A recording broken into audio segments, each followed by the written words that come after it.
डरे नहीं हैं, हम सिर्फ सरकार से अपील कर रहे हैं कि हमें अपना समझिए, हम आपके अपने हैं, इस देश के नागरिक हैं और आप ताकत में हैं। संख्या बल के आधार पर बिल हो सकता है आप पास करा ले, लेकिन आपको यह बात समझनी पड़ेगी कि हम तो वो तारीख हैं, जहनों में रहना है जिसे, कागजी पुर्जे नहीं जो फाड़ डाले जाएंगे।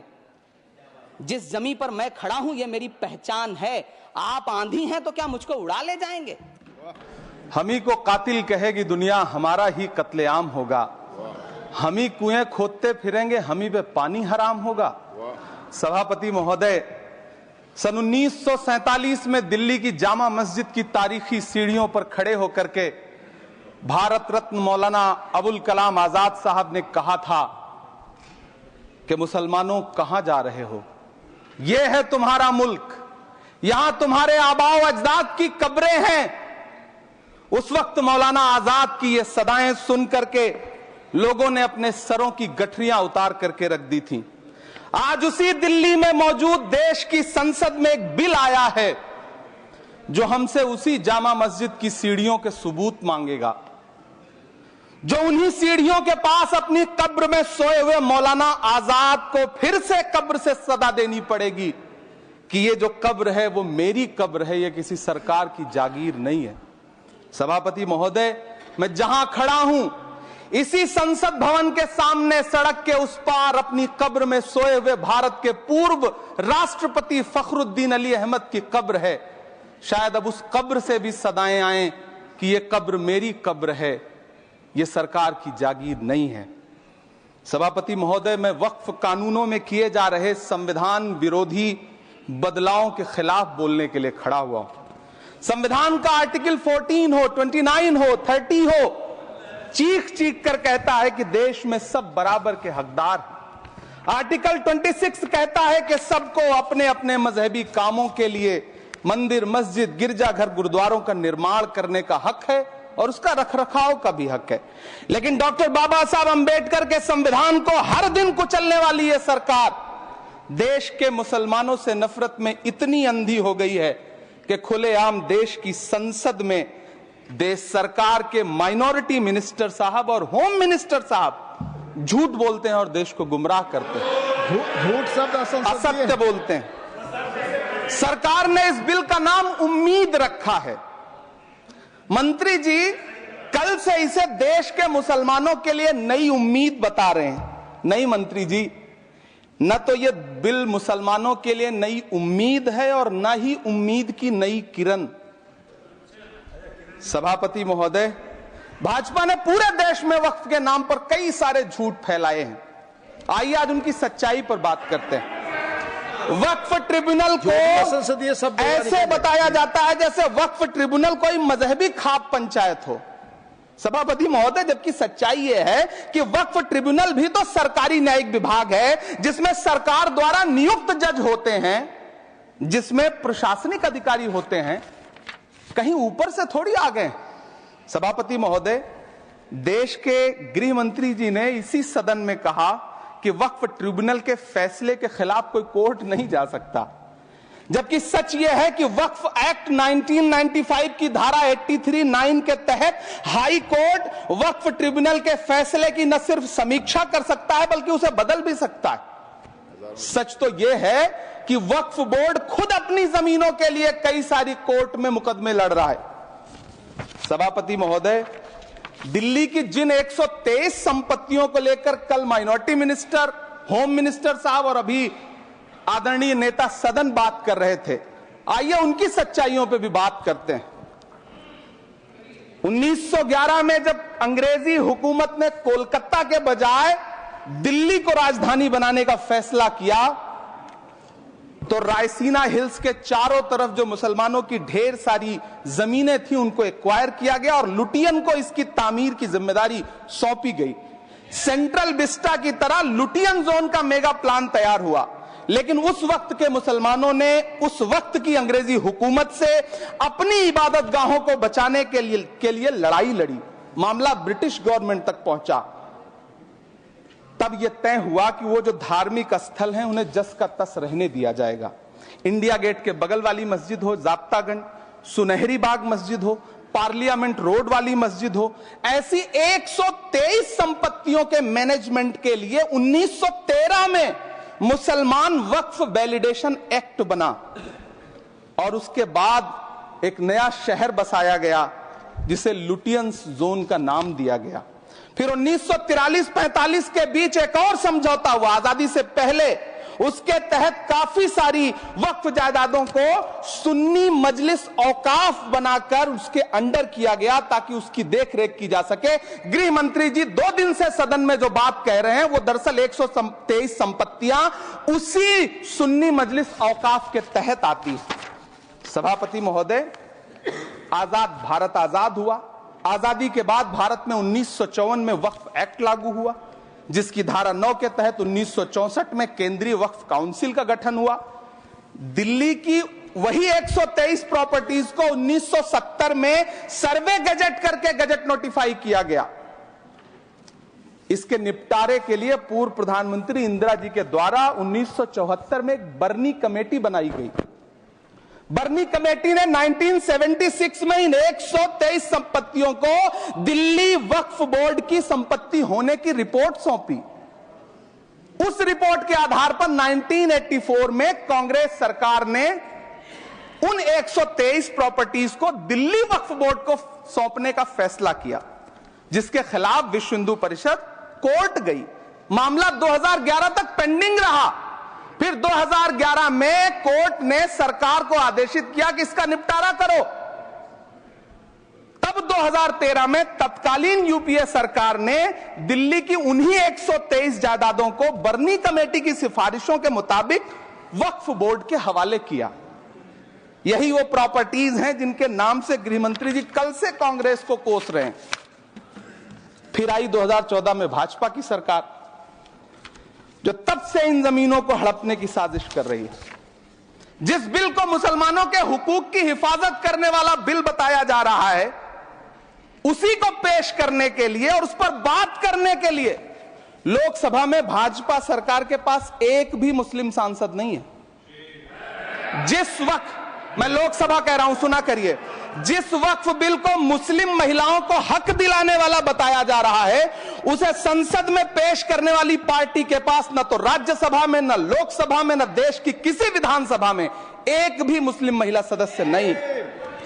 कल किरण रिजिजू जी कह रहे थे कि रेलवे की जमीनें देश की जमीनें हैं, डिफेंस की जमीनें देश की जमीनें हैं। हां मंत्री जी, हैं, बिल्कुल हैं।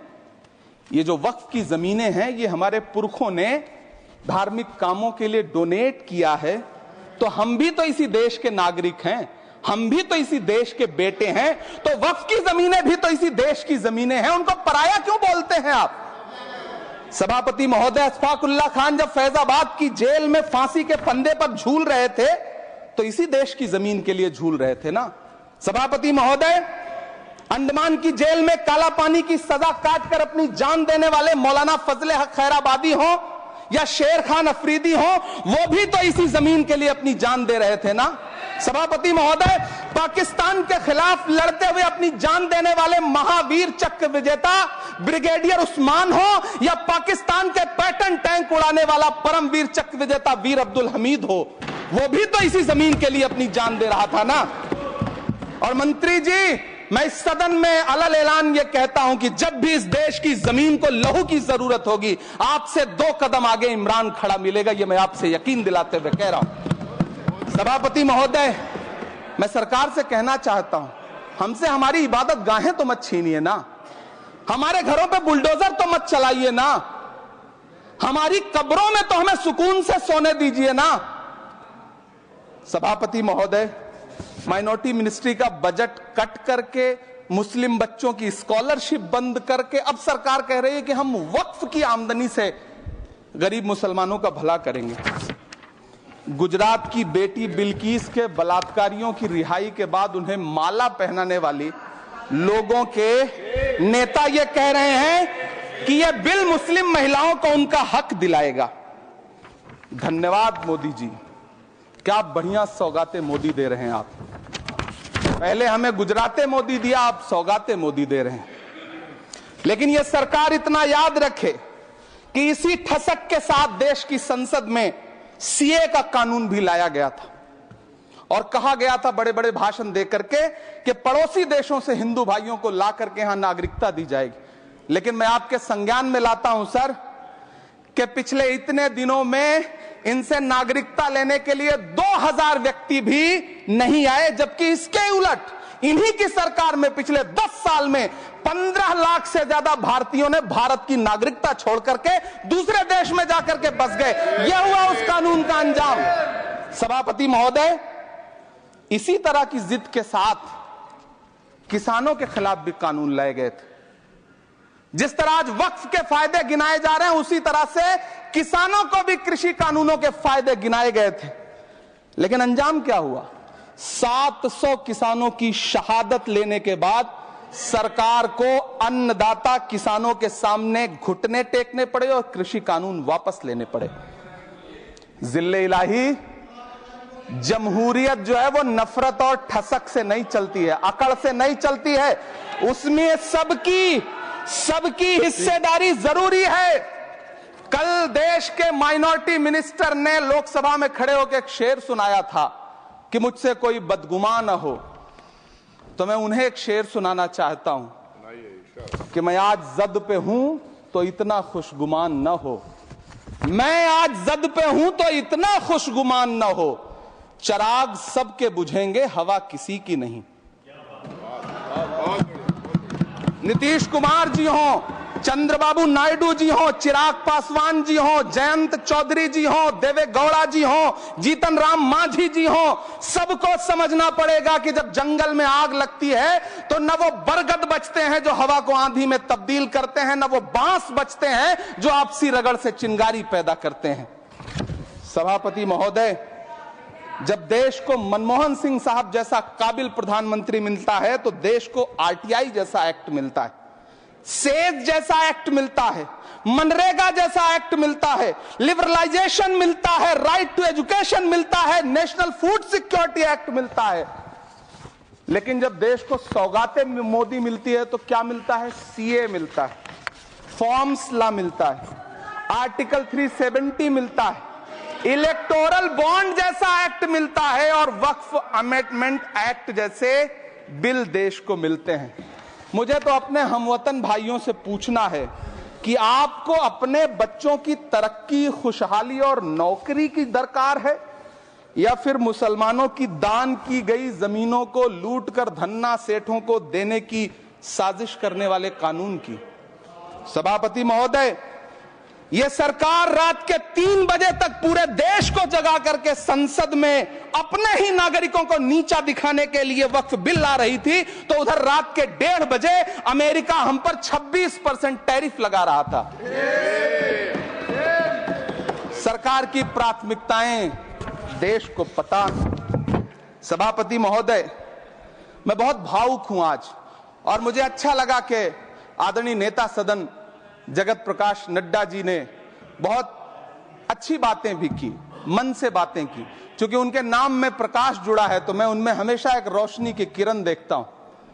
मैं उनके सामने बहुत अदब से यह बात कहना चाहता हूं कि चरागों के सफर में दबदबा हो आंधियों का तो फिर अंजाम जुल्मत के सिवा कुछ भी नहीं होगा। यह दुनिया नफरतों के आखिरी स्टेज पर है, इलाज इसका मोहब्बत के सिवा कुछ भी नहीं होगा। मैं भावुक हूं, मेरी पलकें गीली हैं।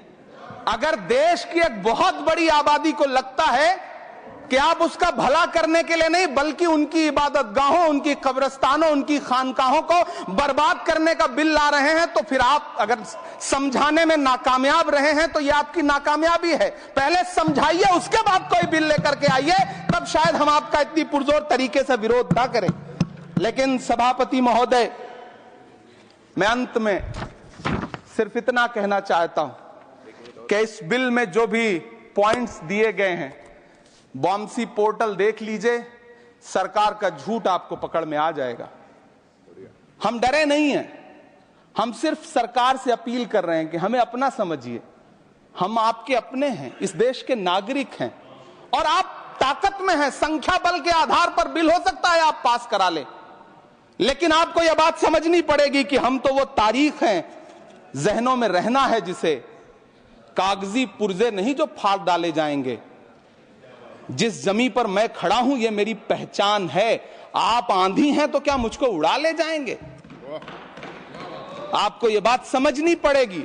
आपको अगर इतना विपक्ष की तरफ से पहले जेपीसी में इतने सारे पॉइंट्स आए और उसके बाद कल से लोकसभा में और राज्यसभा में सुझाव आप सुनने को तैयार नहीं है, लोगों की शंका को दूर करने के बारे में आप बिल्कुल सोच नहीं रहे, बस आप कह रहे हैं यह बिल उम्मीद की नई किरण है। नहीं साहब, इसे भले किरण जी लेके आए हैं लेकिन ये उम्मीद की नहीं बल्कि नाउम्मीदी की किरण है। और इस देश की एक बहुत बड़ी आबादी इस बात से खदशे में है, शक में है कि आप सीधे उनकी जमीनों को लूट करके धन्ना सेठों को बेचना चाहते हैं। मेरी अब भी आपसे अपील है कि इस बिल को वापस लीजिए। यह बिल कहीं से आपके अपने नागरिकों के लिए अच्छा नहीं है। यह बिल सिर्फ इस देश के मुसलमानों को नीचा दिखाने का और अपने एक ऐसे मतदाता वर्ग को खुश करने का बिल है जिनको इस बिल के पास हो जाने से कुछ मिलेगा भी नहीं।